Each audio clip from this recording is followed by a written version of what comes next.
Hello, Hola. everybody. Good morning or afternoon, wherever you are. Yeah, let's kick this off, guys. So, let me scroll back up so I can see Jen, since I have to talk to Jen while we're on this call. Hang on, guys. Sorry for you. Zoom 101, right? So, like I said, good morning or afternoon, wherever you're joining us from. We are so excited to Turn be the here water on. today. Welcome to Strategies and Techniques to Win Your Buyer's Offer Every Time. Jen and I were just having a conversation about how in both of our markets, just we're having to pull out all the stops to get our buyers under contract, and it takes some skill, right, Jen? Wouldn't you agree? It really does, Sarah. I think we were just talking last night. I wrote an offer with my showing agent, and we were competing with 6 other offers, and we're able to win. And it wasn't based on price, right? So we're Yeah. going to dive into some of those strategies today. We, I'll start on introducing myself, and then Sarah, if you kind of want to jump in. So, yes, definitely. my name is Jen Davis. I am the CEO of Holt Homes Group in Springfield, Missouri. I run a team of 6 agents. We've got 18 total on our team, but 6 are agents, and we will close 535 houses this year. So we do a high production per agent amount, which is awesome. Hey, Mike Walters, I see you. And I was our lead buyer's agent for 6 years before I took over in the CEO role. Ran a pretty awesome showing agent model where we were closing over 220 buy-side units per year with myself and 2 showing agents. And now they're doing even better with me out of the buy side and kind of running the team. So I'm super excited to get to partner with Sarah. I'm also a MAPS coach, and I get to partner with my beautiful friend Sarah to co-coach a group program. So Sarah, do you want to introduce yourself, and then we'll jump into topic? Yeah, I would love to. And before I get into my intro, just a couple quick housekeeping things, guys. I've seen a couple comments in the chat box already. Is this being recorded? So yes, we are recording this. You will get a recording of this this webinar by tomorrow, I believe, tomorrow or early next week. And as a valued mastery client and partner with MAPS here, you guys get actually access to all of the holiday call recordings that we've had so far this year. So those will come to you in an email, and you'll be able to watch this one back or watch any of the other ones you may have missed as well. We had some really great calls over the last 2 weeks in case you didn't have a chance to jump in on those. Also saw a question in here, not a question, but a comment that Alex is having some trouble with audio. Jen, I can hear you fine. Can you hear me okay? Yes, I can. I think that she was going to adjust settings, and then it should Okay. work. So if for whatever reason at any point you lose audio, you'll get the recording by end of day tomorrow, and you can listen back to it. Also, make sure we're utilizing the chat box so that we can answer questions all the way throughout. Yeah, we love to make this interactive. I'll actually go to the group a couple times here to ask some questions of some real-time stuff. So so before we get into the first slide of content, guys, I want to introduce myself. My name is Sarah Detmore. I am with the Loken Group out of Houston, Texas. It is a beautiful, cold, rainy day in Houston, and I've been waiting for cold weather, so this is great for me. So I've been with the Loken Group for, it'll be 8 years in spring of 2021, which kind of blows my mind. And just like Jen, I started in a buyer agent role, worked up to a lead buyer agent role, and now I kind of serve as our VP of our buyer agent team. We're a team of 14 buyer agents, and we just buyer production alone this year, we're closing 453 buy-side units in Houston. And so in total, our team, we run a mega team in Houston of over 2,500 units a year. And so just like Jen, we have agents that just produce at a very high level through leverage and all these things, which we talk a ton about in our group program, but that's not for today. So let's jump into strategies and techniques to make sure we win our buyer's offer every single time.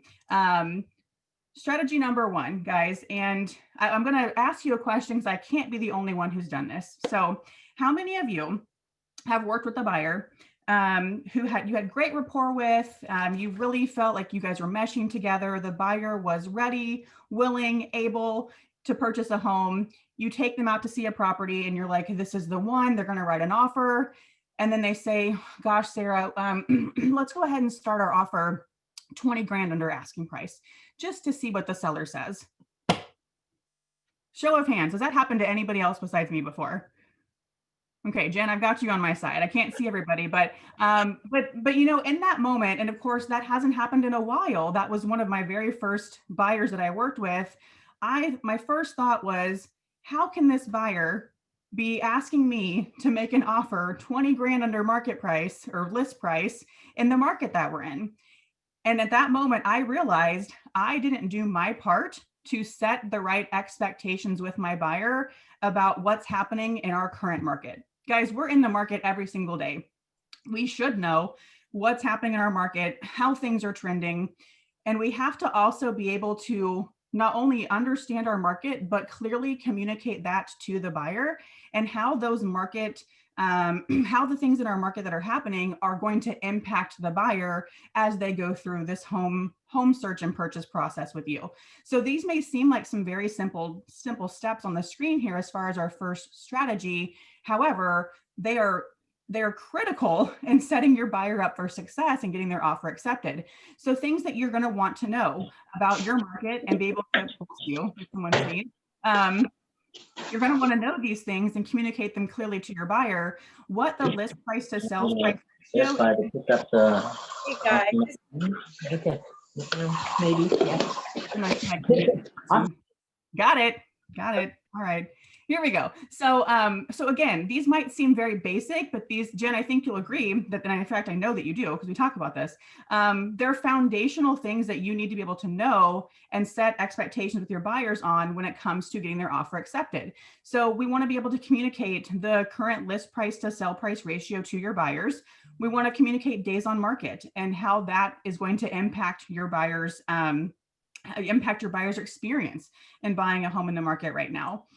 And lastly, we want to know our absorption rate. This is can also be called our months of inventory on hand or months of inventory currently on the market. We want to be able to communicate these things to our buyer at the buyer consultation, not when you're out showing the first or second property that they see. So that way they really understand what's happening in the market. And not only that, guys, how the market trends are going to benefit or impact them as a buyer. And so again, I'm glad I'm not the only one who has shown a buyer before without setting any market expectations, thinking they could read my mind or something to that effect. And it really took that internal and recognized where I had missed the mark. And now this is a standard process with our team where we start with a buyer consultation and start explaining the market and how that impacts the buyer. So Jen, I know that not only do we want to set really clear expectations, and you and I talk about setting expectations all the time, but when it comes to market conditions and other factors with our buyers, what's important about how we communicate these to our buyers and how their current market conditions will impact their purchase? well, here's the deal, Sarah. If we don't come at this as the expert, right? If we're not presenting ourselves as that a buyer's agent is just as strong of an agent as a listing agent, then we can lose our way. And then we get those buyers that won't fall in line with kind of our offer suggestions, right? Mm-hmm. So what I have found, if we don't set correct market condition expectations with the buyer, if they don't know that it's going to take an offer price of 105%, right? 5% over list price to get the deal negotiated, what happens is in the heat of the moment, in the emotion of the moment of finding their perfect house, when they want to offer something under list price, and we make the suggestion of going over list price with no seller concessions, guess what the first thing they say to us is, whoa, whoa, whoa, I thought you were working for me, the buyer. Are you working for the seller? Mm-hmm. The crux of all of this is if you set the correct expectations, what that means is you're setting your buyer up for success. What I know is if I know my numbers, the absorption rate, the things that you were talking about on the last slide, I am showing and demonstrating that I am an expert in the market, that I am the fiduciary for the buyer, and they will, it tends to be an easier transaction. They also tend to have success earlier on. So we hear these stories of buyers that have made offers on 6 to 7 properties and never gotten gotten the deal, right? And they get discouraged and they lose hope and it's not fun anymore. And we know the more houses you show a buyer, that the less likely they have faith in you to actually find them a house, right? So what I know on our team is we will win 86% of the multiple offers that we enter into. And we'll get into some of those tips and tricks here in just a little bit, right? But when we look at it, 86% of the time, when we're in a multiple offer situation, our buyer's agents are winning it. It's because they know the current market conditions and they're communicating those clearly and consistently to our buyers. So we don't say it one time in the consult and then we leave it.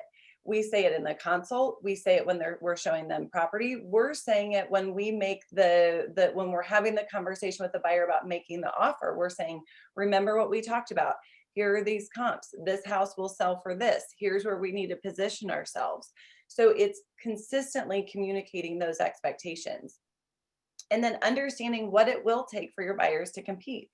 So we understand that price is a factor. It's a very important factor, but there are other factors to be considered.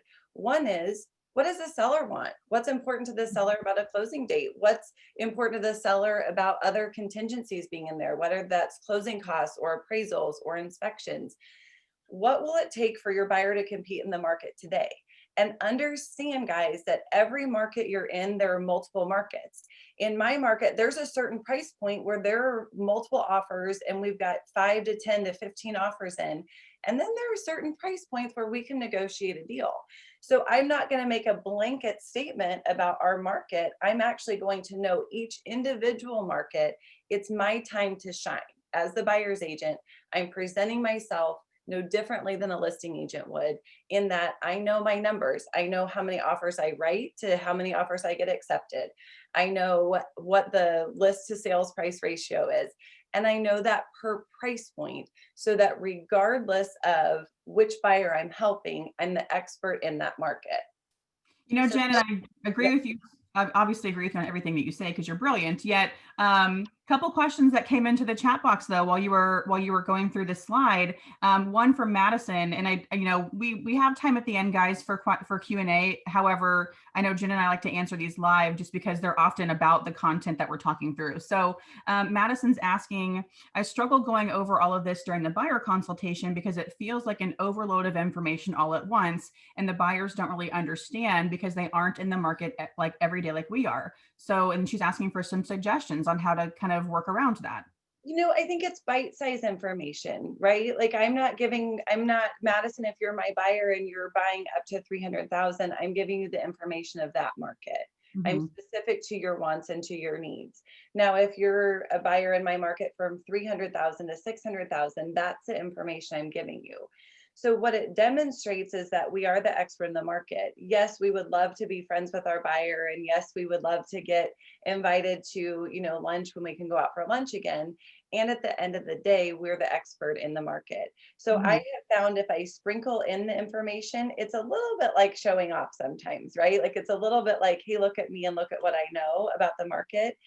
And then we're tying it into how it helps that buyer, right? So if I'm saying from this price to this price, this is the market, here's how I can help you navigate this to go from there. Make sense? Yeah, and I love love that. And I also think it's as easy as setting the expectation about what's going to happen at the consultation, right? It's Mr. and Mrs. Buyer. When we meet on Saturday at 2 p.m., we're going to sit down for about 45 minutes to an hour. And here's why. We're going to talk through what's happening in the market. We're going to talk through the home buying process, right? I want to make sure I really understand your goals for buying a home and how my team and I can help you get there. And so that way, when the buyer comes into the consultation, you've already set the expectation that it might be a lot of information. And to Jen's point, it's stuff we refer back to as we still navigate the process with the buyer. It's not a once and done. It's a, hey, Mr. and Mrs. Buyer, remember when we met on Saturday at 2 p.m., we talked about X, Y, and Z. That's right. You're bringing it back in. The consult doesn't end when you leave the office. That consult, we're in a consultative business. And so when we're in showings or we're negotiating contracts, the education from ourselves to the buyer, that never stops, right? That's our job. So Sarah, what if the market value is less than list price? Donna's question. And I would Market value is less. that probably happens more often than we'd like to admit. If we're looking at comparable sales for a property and we recognize that that maybe this house is priced high for this area, I would then look at other market information for that neighborhood specifically. And even if that house might be from my perspective, might be priced inappropriately, if we're still in a super active market, I would want to explain that to my buyer and say, here's the risk on what, on overpaying for a property or bidding higher on a property. Obviously, the appraisal is going to help us best understand what the true value of this property is. But based on the numbers that I'm seeing, it might not make sense in my brain. But Mr. and Mrs. Buyer, if this is the house that you love and this is what the data is showing us, we're going to have to compete. That's exactly right. You're still the fiduciary, Donna. You're still giving them good advice. But what Sarah said that beautifully. So good job, Sarah. Well, thank you. You want to run me through setting some more expectations? How do you set your buyers up for success? And let me see if I can click this right because the slide's not advancing. Uh-oh, technical. Corey Lynn, are you here? Here we go. Got it. Yes. Woo, we got it. Okay. So, and this is something that I kind of want you guys on the call here to drop in the chat box too. How do you currently set your buyer up for success in making an offer in today's market? Let's hear from the crowd. Let's crowdsource this one. Trisha asks, how much do you want the house? I love that. Brian uses love letters. Those can be very powerful. Love letters, the only thing you have to watch out for is Fair Market Housing Act, just depending on the market that you're in. Brian, I love that. We use that here in Springfield, and there are certain areas of the country that does not work well. Yeah, Kyle just said no more love letters in California. And Jen, I'm glad you brought that up. Ask your broker. Ask your broker about that. Janet uses the Sean Kokoska presentation with some numbers. Let's see here. Lots of great responses here.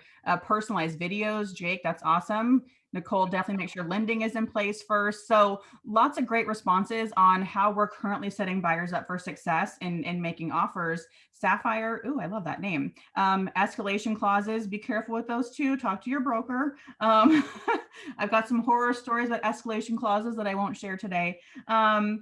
But guys, these are all great answers. And it sounds like we've all had some success, or several of us have had some success with setting buyers up for success in today's market. And again, it's going to go all back to the expectations that we set with the buyer. And guys, I'm thinking of this from kind of a two-part expectation setting, right? It's setting the expectations of what the buyer can expect to have happen before they even make an offer, right? We're talking, again, market expectations, setting expectations on how we're going to home shop or how we're going to view houses together. When we can really set those expectations up front, Jen has some great scripts around this that she shared with me several years ago that I implemented with my team, and they work, guys. It's, Mr. and Mrs. Buyer, you may be surprised to hear that my clients are writing an offer on the first 2 to 3 houses that they see, because I want to use this time in our first meeting to get so clear on what your goals are for buying a home and what that perfect home looks like for you and how my team and I are going to help you get there, that every house we walk into will be a house that we know you make an offer on. Your time is valuable. I don't want to waste your time, Mr. and Mrs. Buyer. Right. And so we have that conversation up front. And that way, when we get to house number 3, if they haven't written an offer yet, I've already given myself permission to have a conversation about that. And Jen and I call that the regroup script or the regroup conversation. So there's all the expectations you set up front before you even make an offer. And then we also want to make sure we have really clear expectations on how we're going to make a competitive offer. And guys, something I want you guys to note here, and maybe even write this down, is a buyer who's not prepared or not willing to, I'd say, compete in today's market might not be a buyer right now, and that's okay.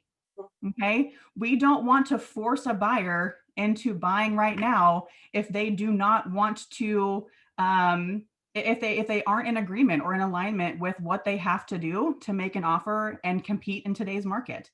I've had to let some clients go because they came into a consultation in a seller's market and a price point that is very, very active in Houston. And they said, well, I want to start every offer 10,000 off asking price. Right. And so when we have those conversations up front, I really know moving forward whether or not this buyer is going to be a true buyer for me. So it's okay to not take a client if they're not in alignment with what you're experiencing in the market, because you know what's going to help them achieve their goals. Right. Jen, anything you want to add to that?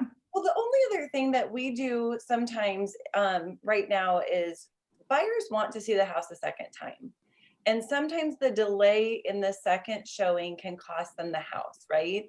And Kyle Mhm. that's giving some great advice in the chat box. Where he's at, you actually have to really schedule showings. It's very difficult to get a showing where they're at. So some of these areas, like in California and some of the places that are in real significant lockdown again, it's hard to get into the house. So what we try to do is if our buyers want a second showing, we do it right then. So this is something that I learned a long time ago when I look at saving time and being efficient. So if I show a house and a buyer wants to make an offer, but they're kind of on the fence and they say something like, well, gosh, I just like to maybe come back a little bit later in the day, or could I come back in the morning and take a look at it? And I know that that's not an option. What we do on our team is we say, you know what, Mr. and Mrs. Buyer, I completely understand. My concern is that you won't ever have the chance to get back in. So what I'd like for us to do is walk back out to the car, get a drink of water or Diet Coke or whatever it is that, that they have in their car. Let's take a break. And we're going to walk back in and we're going to treat it like a second showing. We're never actually leaving the property, but I do want you to walk back through the front door. And I want you to walk back through as if I'm hosting a second showing. So in my book, as a buyer's agent, the second showing is less me, more them, right? I'm not chatting. I'm not talking, with the exception of answering a question. I'm standing in a centralized location. I'm letting them view the home. And what I have found, Sarah, is when we do things like that, that sets us up for success, not just making the offer, but in the stickiness of the contract later. The buyers don't feel like they got pushed into making an offer. They don't feel that buyer's remorse. They have the opportunity to see it a second time. Yeah, and I love that because it's the mindset, right? And it obviously works for you guys in your market, and that also eliminates the, oh, well, let's sleep on it. Let's go see it one more time tomorrow. And I'm like, tomorrow's too late, Mhm. right? Tomorrow's too late. And in terms of multiple offer situations, I know at least in Houston, this is an ongoing, I don't want to say a challenge. It's an ongoing opportunity that our buyer agents are facing is multiple offers. The average price point in Houston, guys, is right around or just under $250,000, and everything in that price point or lower just flies off the market. Okay, and so imagine we've got sweet little first-time home buyers. That's their price point, and they're having to be very competitive on their very first house, which is scary enough as a first-time home buyer. Yet we're able to get success there because we have the right conversations up front. Most importantly, we explain to them what multiple offer situations look like and how we navigate around those, right? Like Jen said at the top of our call today, it's not just price. Price is often a factor. However, it's not just price. Go through the different terms in your contracts and in your market that you often find are most negotiable with sellers. But more importantly, build that relationship with the listing agent first to find out, what does a seller need to see in this offer for them to accept it today? Love it. Right? Does the seller need post-possession? Does the seller, and you'd be surprised, guys. I know we have this assumption of like, oh, the listing agent can't disclose that to me. How about you ask them and see what they say? Because I've gotten some crazy information from listing agents that I didn't think I would get just by asking a few questions. Yeah. So Jen, I know you've got some scripts prepared. We're going to talk through on some examples of setting certain expectations with our buyers. So let's jump into that because we all love learning scripts, don't we? So, the interesting thing is, even though we all know that we're in a seller's market, not all buyers know that we're in a seller's market. So we are in this every day. So what we want to do as a buyer's agent is we want to make sure that we're approaching this, like I said, as a business person. We're approaching our business as a business person, not as a real estate agent in the traditional sense, right? We're going to build in efficiencies. We're going to structure our day. And we've got to make sure that we're working with buyers that are ready to go right now. So I am part of a team. Some of you are individual agents and some of you, the others of you on this call are also part of a team. But we do have these buyers that have to sell their home before they can make a purchase. So if we're not careful, we could actually be showing people homes in a pandemic that they can't buy, right? If the buyer has to sell before they can buy, what do we do with that? Because we still want the buyer, we also want the listing. So we talk to our buyers about, okay, Mr. and Mrs. Buyer, until your home is under contract, we don't have any negotiating power in this market. If you were to be able to submit a contingency offer, if it were accepted, which is unlikely in this market, it's likely that you're going to overpay for the property. And my concern with that is if I don't, if I don't explain that to them, they're going to lose out on house after house after house. Well, typically what they say is, but there's nothing on the market. I don't want to put my house on the market. I don't want to put my house on the market because there's nothing for me to buy. Okay, Mr. and Mrs. Buyer, what comes first, the chicken or the egg, right? If we don't have your house on the market to sell, we're not in a position to buy. So yes, we are in a seller's market. The thing that does for us is we can set some standards for you on the sale side. If you need to list your house, it doesn't mean that you have to accept every offer that comes your way. It's not just price. We can get you post-possession of the house. We can get you a lease back. We can do a reverse contingency. We can accept an offer. So a reverse contingency, we can accept an offer and say, but we get 30 days to find an acceptable property for us to purchase. There are parameters that you can put into place for buyers that have to sell before they can purchase, so they feel confident entering the market as a seller. Does that make sense? Yes. And then you've got buyers that want to see everything on the market before they decide. They want to, they're from the old school era of that they got to see 10 houses, right? Mhm. That's how their parents bought houses. It's how their aunt and uncle bought houses. And those are the people that they're consulting with.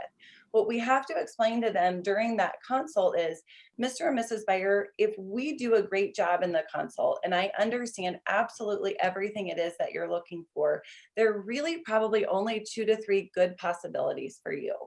And what I'd like to do is I'd like to spend time in the homes that are going to work for you.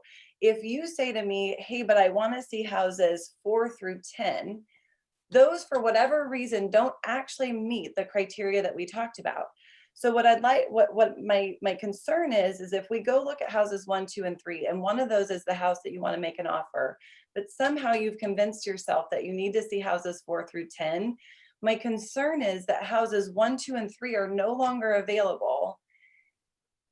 And I don't want to disappoint you. And I don't want you to settle for a second choice home. And that's what's going to happen. If we go and look at the homes that won't actually work, by the time we circle back around to the ones that will, it's no longer available. And I'm never going to be able to recreate that first house that you fell in love with. So those are just, even in a seller's market, guys, you've got buyers that don't understand it. And you have to understand there's an objection handler to every objection. We just have to isolate what the actual problem for the buyer is. And then we're meeting that buyer where they're at. We're engaging in conversation and we're coming up with a solution for them that's a win-win. Yeah, Jen, and you said that so beautifully because we do have to meet the buyer where they're at, right? And objections are all things we can overcome when we have the right information and we have the confidence to go through that conversation. I can think again, past Sarah Detmore life as an early buyer agent, when I get an objection and I go, oh, okay, yeah, let's just move on.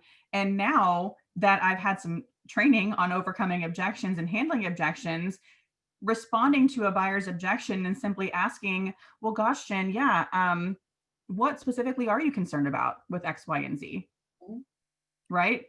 Because chances are the original objection that we've received from the buyer is not the true objection. It's always that, Sarah. It's always digging into it. You and I actually have another webinar coming up about this at some point, I think, that is actually digging into the psyche of a buyer and why they buy now. So that's for another day. It's in March. Don't know the exact date, but stay tuned, guys. Well, you'll see some good stuff about it. We'll make sure you all get an email since we're all here with us today. So lots of questions and lots of things coming up in the chat box. I'm also wanting to make sure we're looking at the clock here. We still got 30 minutes, but in case you guys don't know and haven't joined Jen and I on the webinar before, we will go down to the last second of the time we have here because we just love this so much. So lots of talk in the conversation, or gosh, wow, in the chat box. Jen, real quick, couple people asking to go through the reverse contingency again. Do you want to explain that real quick once more? Yep. So if I'm a seller and I have a house listed that I want to put on the market at 123 Main Street, and I'm concerned that that house is going to sell and I can't find my next dream house at 456 Maple Street, right? I don't know that there's a Maple Street out there for me. So what I would do is I would put 123 Main Street online. And if I got an offer, I would negotiate certain terms into it. One of them could be a reverse contingency. Somebody else in here called it like a dream home contingency. But basically what it would say is, I'm going to agree to the terms that the buyer brought me on my current residence. And I'm going to counter them and say, I've got X amount of time. It could be, depending on your market, 7 days, 14 days, 30 days to find a property that I can successfully put under contract. So the reverse part of it is that it's actually the contingency part is that me as a seller find a house that I want to buy and successfully put it under contract before inspection periods start on my current residence. So it's a 30-day where basically those buyers on my house they've tied up my house. They're just giving me 30 days to find my next house. Is that better?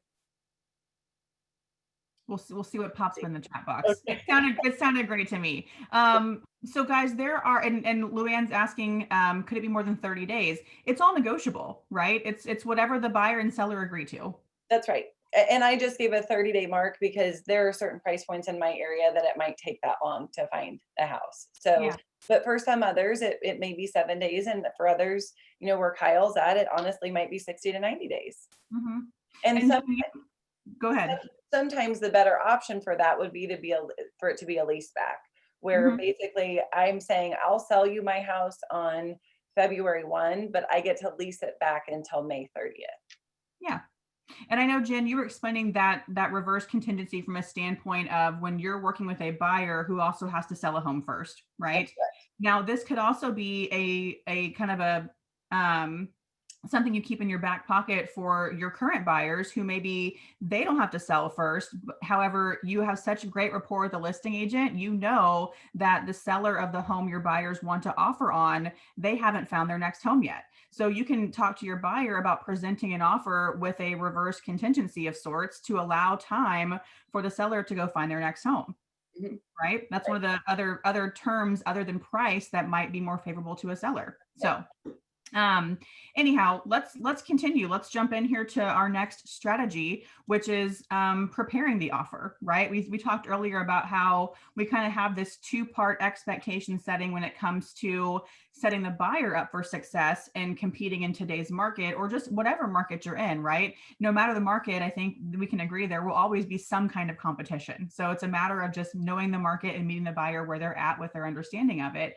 However, now that we're at the point of preparing the offer, we've set the expectations with our buyer on the market, on home shopping. We talked through some different terms that we often negotiate that might be favorable to a seller when it comes to making the offer. And you'll see here, guys, the very first bullet point on the screen now is call the listing agent.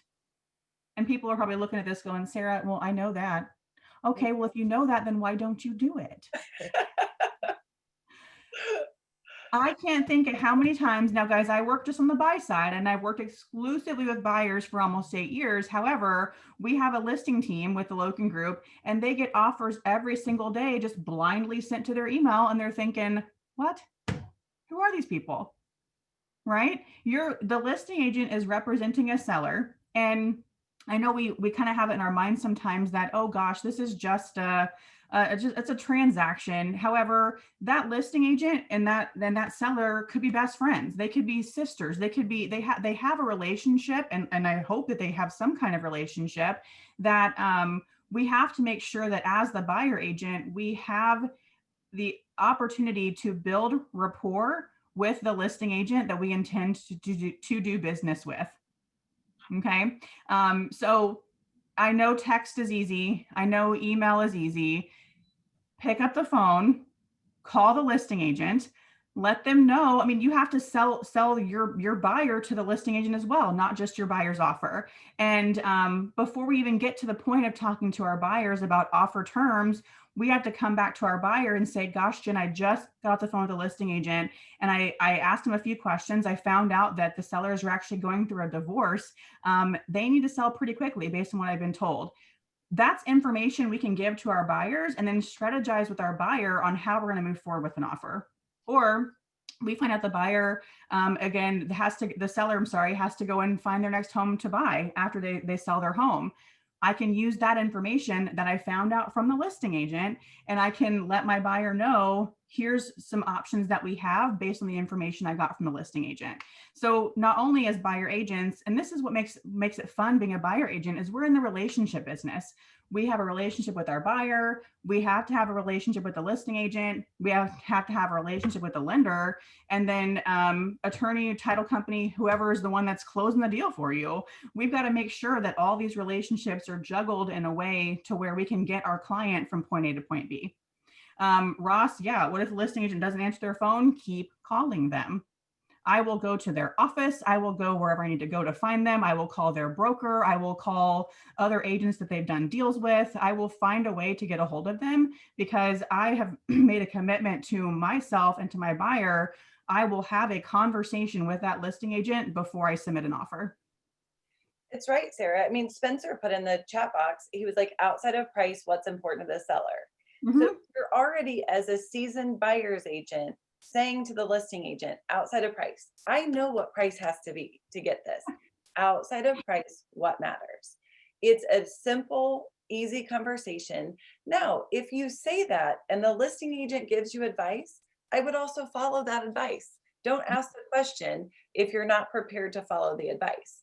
I know Carrie's on this call. I had a multiple offer yesterday with her rainmaker, Adam, and I won.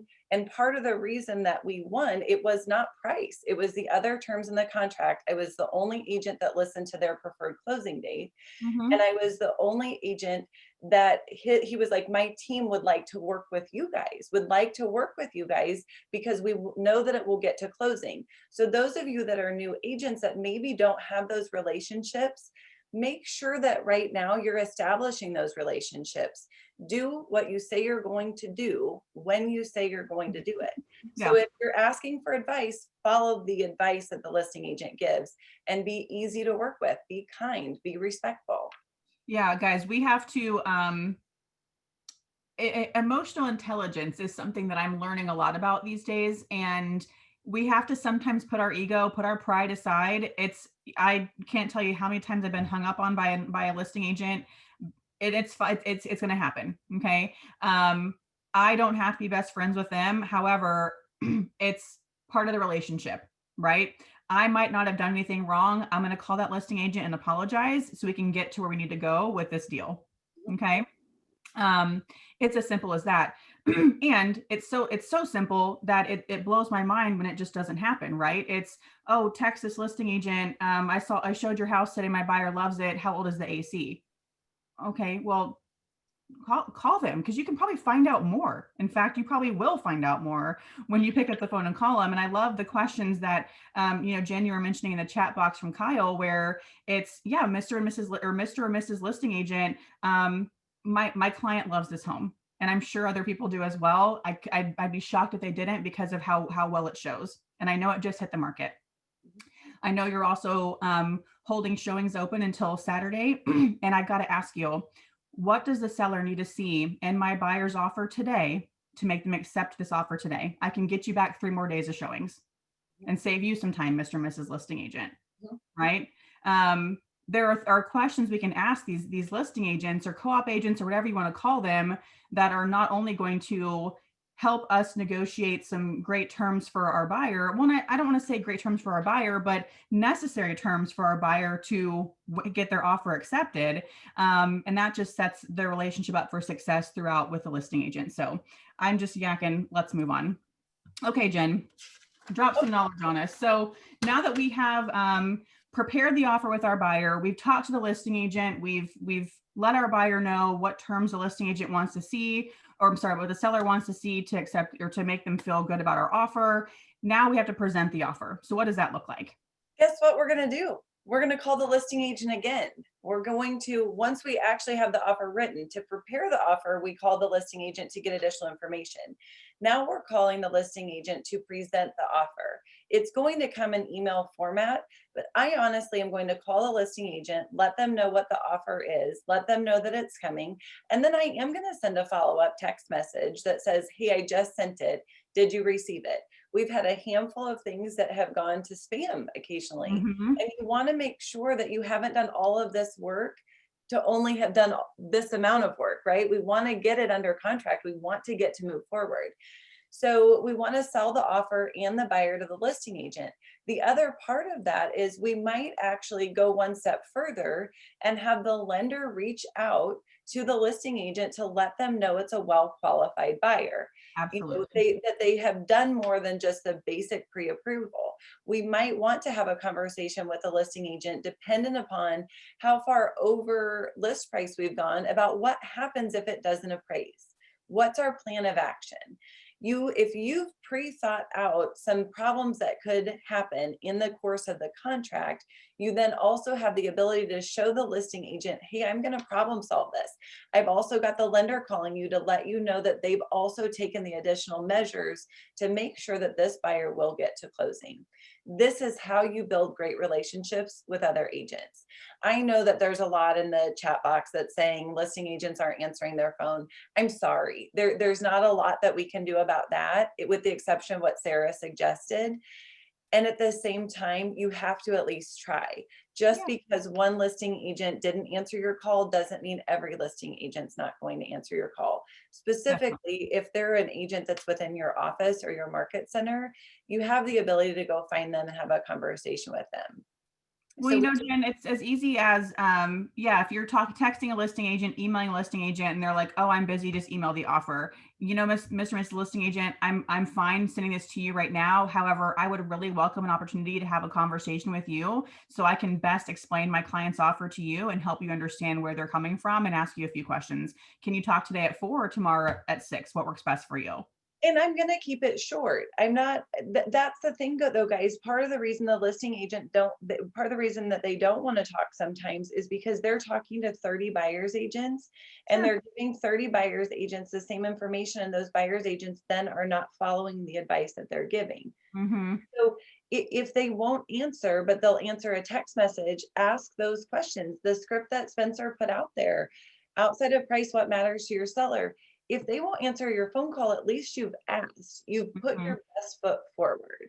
Yeah. So it's just, it's just, guys, it's setting yourself up as the expert. This is what we do full time. We are the fiduciary for our buyers. It is our job to get them the best possible house at the best possible price. That's it. That's our job.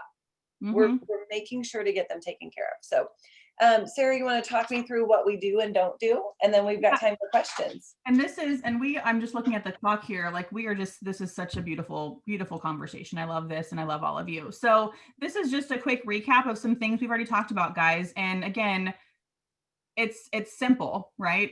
And that's what makes it so, easy for us to follow these, best practices, or just put these things into practice today. If these are things you're not already doing, call a listing agent today. I mean, we're working, right? So call them if you have some questions. So we do, again, want to create that relationship with the listing agent. And I just saw someone in the chat box say that their job is to make the listing agent their best friend, right?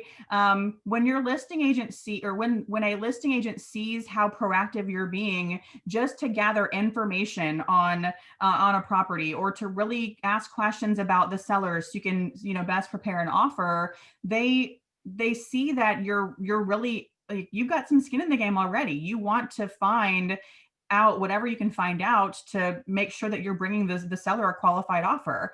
And so oftentimes they see that and they think, man, this buyer agent's really going to be great to work with. And then once you do have a successful transaction with a listing agent, by doing things the right way, the next time you make an offer on one of their listings, they're going to go, oh, it's Jen, here we go again. And they'll take that to their seller and go, here are the offers that we have. Here's what I know about this agent, this agent, this agent. And that can play a factor in you getting an offer accepted in the future. So something to consider.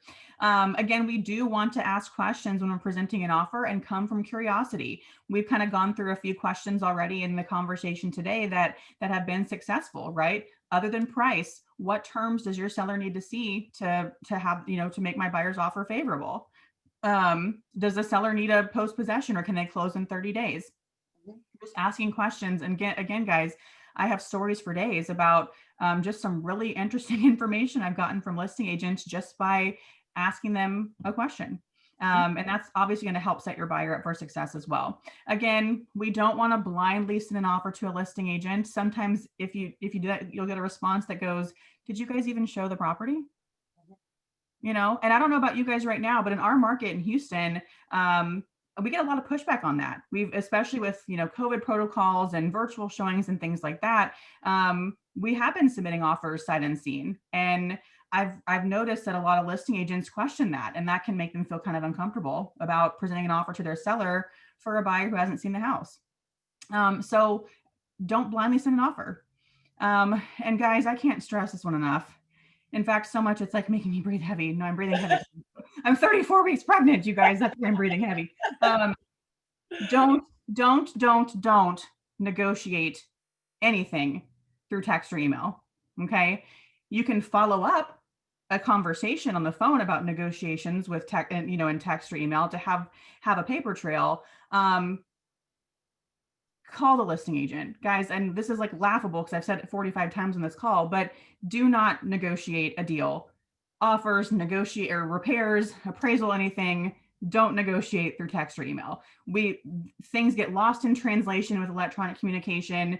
Again, it's a great resource for following up and closing the feedback loop on a call. Pick up the phone and call the listing agent. Sometimes those conversations don't feel good. However, they're most impactful when you have them over the phone. So any do's and don'ts that we forgot about, Jen? Honestly, I think if I were going to add a do, it is do set those expectations that we talked about at the beginning. It's understanding your market. If you're a new agent, guys, knowledge trumps experience every day. Knowledge trumps experience every day.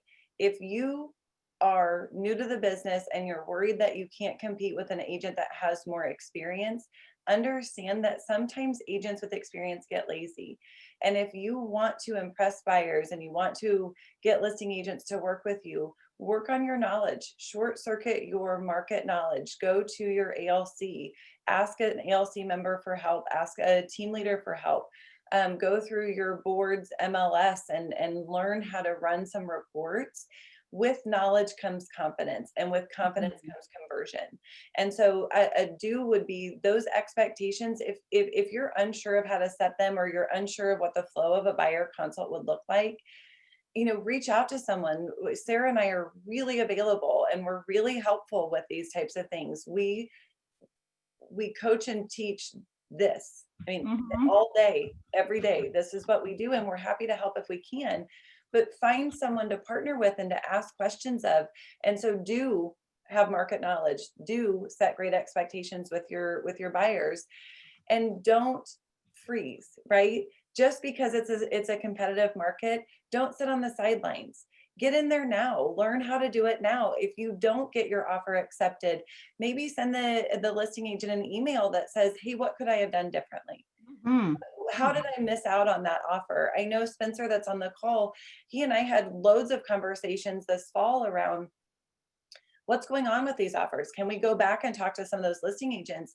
And when you looked at the reason that some of the offers weren't accepted, it wasn't price.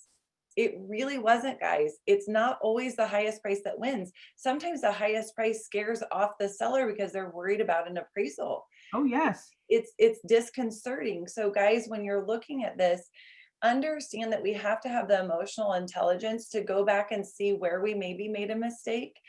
That's the easiest way to fix it. And it's the easiest way to get your rate up of how many offers you write to how many are accepted. Mhm. That would be my do's and don'ts.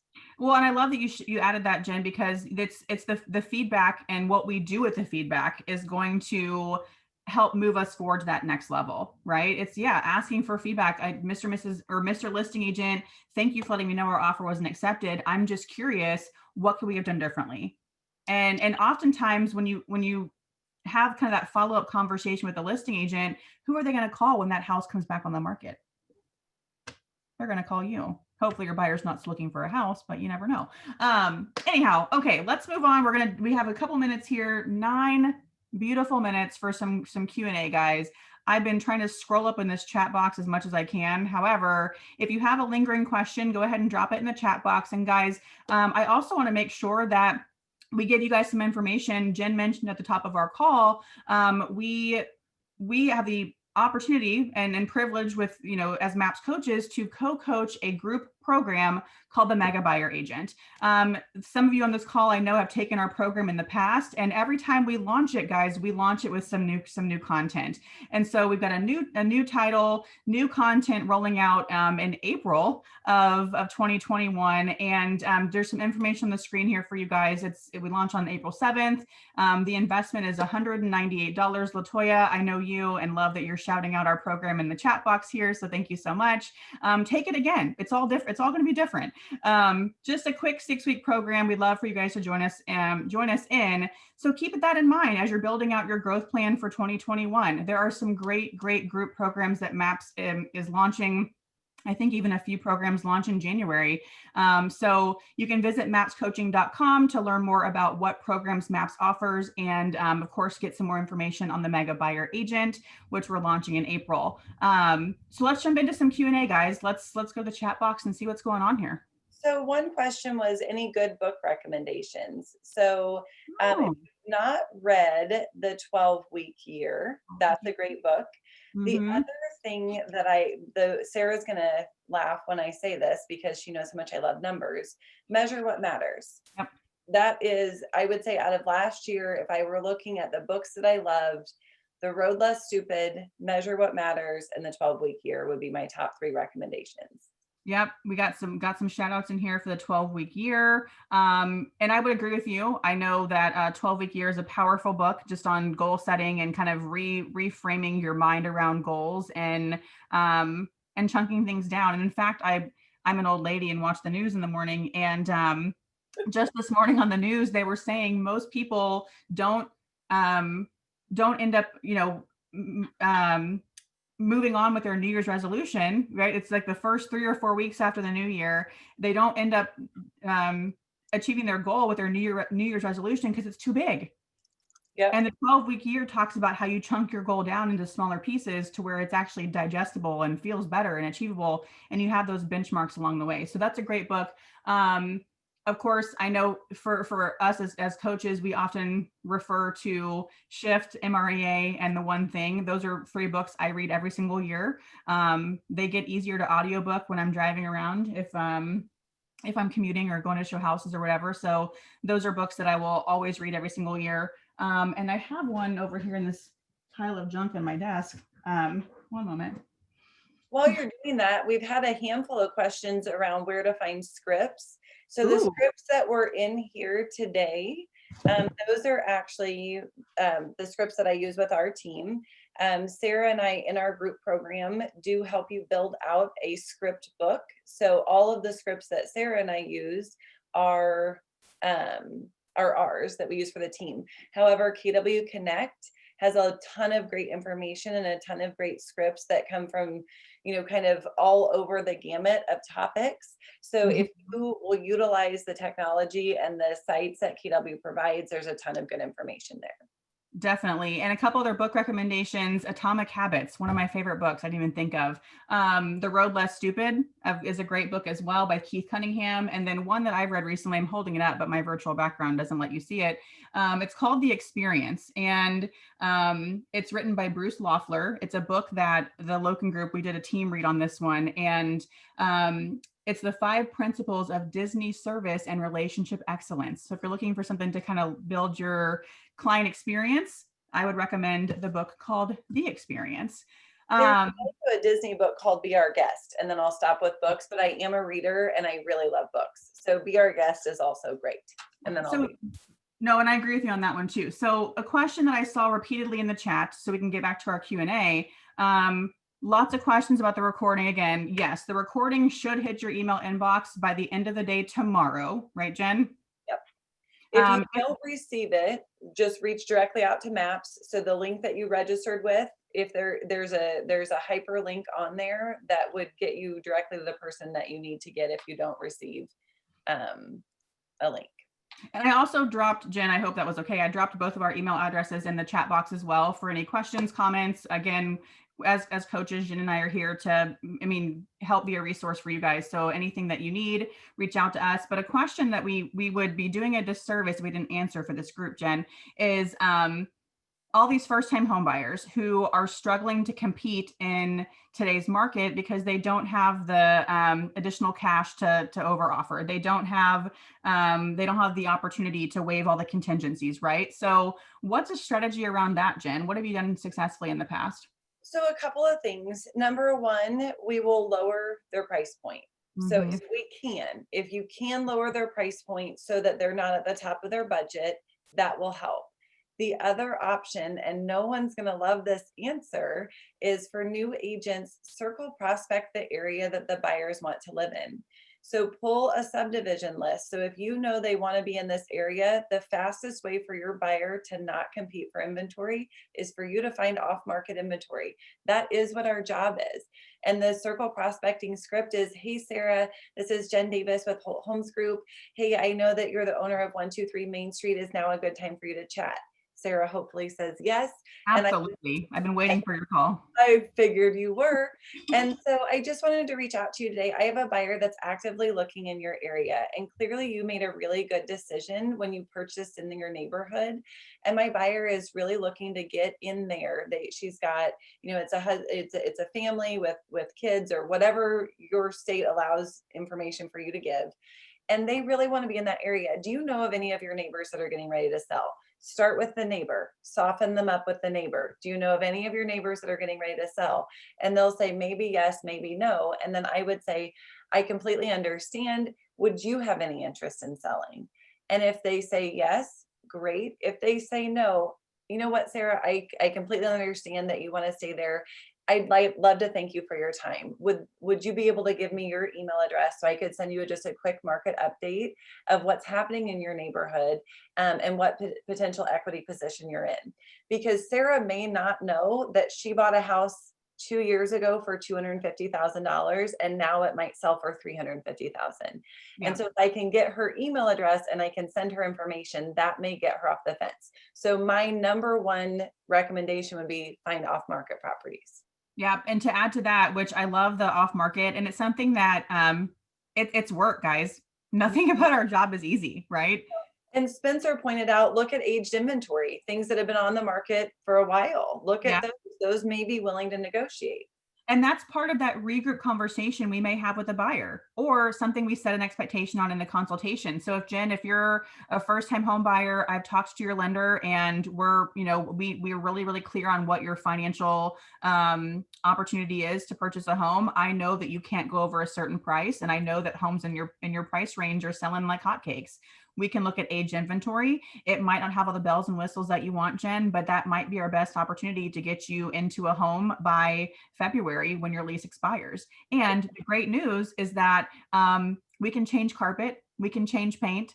I put myself in the first time home buyer shoes because when I bought my first house, Yeah, I wanted everything. I wanted the barn door. I wanted the wood. I mean, all the fancy stuff, right? I bought a house with horrible carpet and wallpaper with like vines of fruit and vegetables on it because that's where I wanted to live and that's what I could afford. And of course, that was in 2012. So things have obviously changed in the market since then. But when we have these conversations with these buyers and let them know what their options are, we don't have to compete necessarily. And here's what it looks like if we choose not to compete. We look at older homes. That doesn't mean they're bad homes. That just means that they may not have all the fancy stuff that you think that you want, right? Like Jen said with circle prospecting, you can also circle prospect to listing agents. What listing agents have recently sold houses in the neighborhood your buyer's looking in? Call them and ask what they have coming up soon in that same neighborhood, because you'd be surprised at how many listing agents capture more business in that same market area. Yep. Right. Sarah, Okay. we're out of time. Are we? Yes. It is 12 o'clock on the dot. And Gosh, guess okay. what we get to say? Because we had the final call of the year. Final call. Happy New Year. Happy New Year, Everybody. you guys. We're thrilled to have been part of this with you. Thank you so much for participating. We hope to see you in our group program. If you have questions, please email us. Sarah, you're about to have a baby. I am, guys. Yes, my third and hopefully final, but we'll talk about that later. So, but I will be back and ready for April 7th when we launch the Mega Buyer Agent. So, guys, I saw a thing on Facebook today and it cracked me up, and it's officially tomorrow. Hindsight will be 2020. Okay. We are gonna just blow things out of the water in 2021. We're so proud of all of you for joining us today, right? On a, I guess today's a holiday for some people, but thank you all for investing in your growth and in your business. And one thing that Jen and I will do, we'll have Corey Lynn, who I think is still on this call, send us all the questions from the chat box so we can respond back to you guys. I want to make sure we get your questions answered, but of course, reach out to us. We're a resource for you. Have a wonderful, wonderful, safe New Year's Eve, New Year's Day. Eat your black eyed peas, for goodness sake. Call some expireds. Call some expireds tomorrow. Yeah. Happy New Year, Sarah. Happy New Year, Jen, and everybody else in the call. We'll see you guys soon.